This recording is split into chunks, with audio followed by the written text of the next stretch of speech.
Next week Nifty कहां जा सकता है और आगे के लिए निफ्टी के क्या लेवल्स रहने वाले हैं, साथ ही साथ बात करेंगे बैंक निफ्टी और सेंसेक्स के बारे में, निफ्टी आईटी के बारे में और इस वीक के चार्ट ऑफ द वीक के बारे में भी बात करने वाले हैं हम लोग।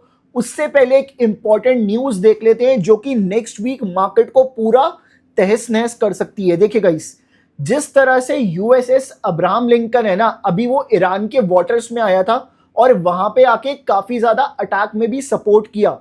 इसी तरह से यूएसएस त्रिपोली यूएस से निकल चुका है ऑलमोस्ट 2500 मरीन्स को लेके। अब ये जो मरीन्स है ना, ये किन की तरह है, जैसे कि इंडिया में हमारे पास मार्कोस है ना, वैसे ही यूएस के पास मरीन्स है। तो 2500 मरीन्स को लेके 2 से 3 दिन के अंदर ईरान के अंदर पहुंच जाएगा यूएस का त्रिपोली। अब जब ईरान के अंदर पहुंचेगा तो इसके क्या क्या बेसिकली क्या क्या रिस्पॉन्सिबिलिटीज हैं, बात करूं तो ईरान का जो ऑयल इंफ्रा है ना, उसको कैप्चर करने की तैयारी में है ट्रंप। और जैसा कि आपने वेनेजुएला में देखा था, ईरान में भी सेम टैक्टिक्स अपना सकता है ट्रंप, बट इतना इजी नहीं होगा ईरान के अंदर ऑयल इंफ्रा को कैप्चर करना, बिकॉज ईरान ग्राउंड लेवल पे बहुत अलग है जिस तरह से वेनेजुएला था। ईरान का जियोपॉलिटिकल सिनेरियो या फिर मैं बात करूं उसके टेरेन्स बहुत अलग है, तो इसलिए इतना इजी नहीं होने वाला। और इस वजह से Iran Saudi Arabia, Oman, middle east के ऊपर दोबारा से अटैक्स चालू कर सकता है इस चीज का बदला लेने के लिए।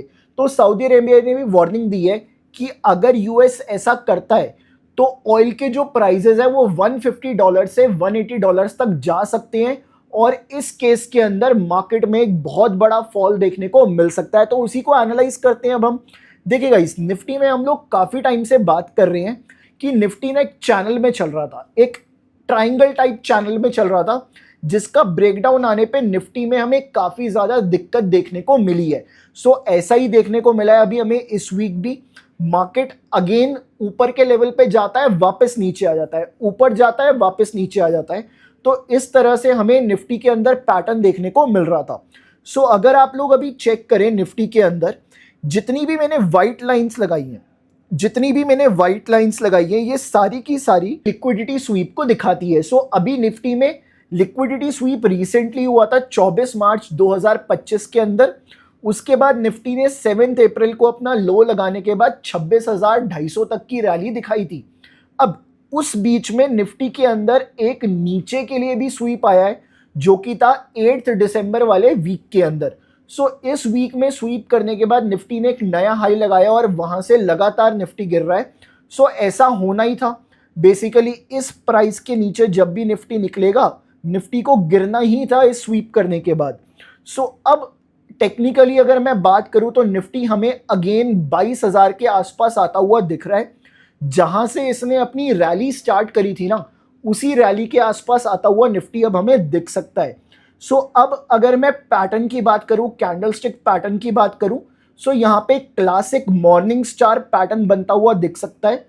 अगर हमें एक बुलिश ग्रीन कैंडल मिलती है नेक्स्ट वीक, सो यहां पे निफ्टी में एक डेफिनेटली रिवर्सल आता हुआ दिखेगा और निफ्टी में एक नई रैली स्टार्ट हो सकती है 25,000 तक या फिर 24,000 तक। सो एक नई रैली स्टार्ट हो सकती है अगर कुछ इस तरह से प्राइस दिखता है तो। सो इसको अगर मैं प्राइस एक्शन के टर्म्स में बात करूं तो ये क्लासिक पैटर्न है ड्रॉप बेस रैली का। तो चलिए बात करते हैं अभी नेक्स्ट इंडेक्स के बारे में जो कि है हमारा bank Nifty. So bank Nifty को अंडरस्टैंड करते हैं एक बार। देखिएगा, इस बैंक निफ्टी के अंदर भी मैंने पैटर्न बनाया हुआ है।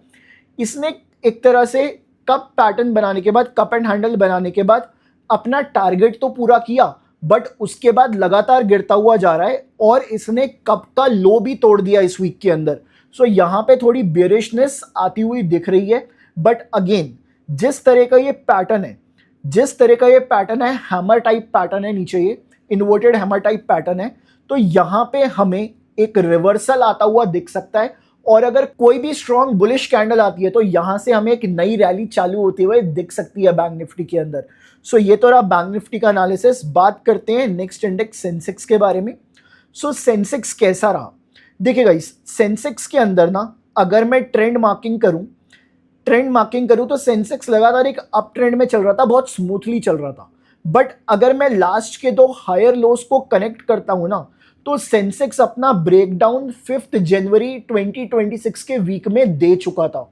उसके बाद सेंसेक्स कभी रिकवरी नहीं हो पाया, वहां से लगातार ही नीचे आ रहा है सेंसेक्स। और सेंसेक्स का पैटर्न भी यही दिखा रहा है। अगर next week weekly time frame पे एक बुलिश कैंडल दिख जाए तो गाइस यहां पे हम लोगों को सेंसेक्स में भी रिवर्सल के लिए तैयारी कर लेनी है और ऊपर के लेवल्स देखने को मिल सकते हैं। बट अगर नेक्स्ट वीक खराब रहा तो ये जो मार्केट की कहीं ना कहीं बेरिशनेस है ना, ये और लंबे समय तक कंटिन्यू कर सकती है। मे बी अगस्त तक ये कंटिन्यू करती हुई हमें दिख जाए उसके बाद।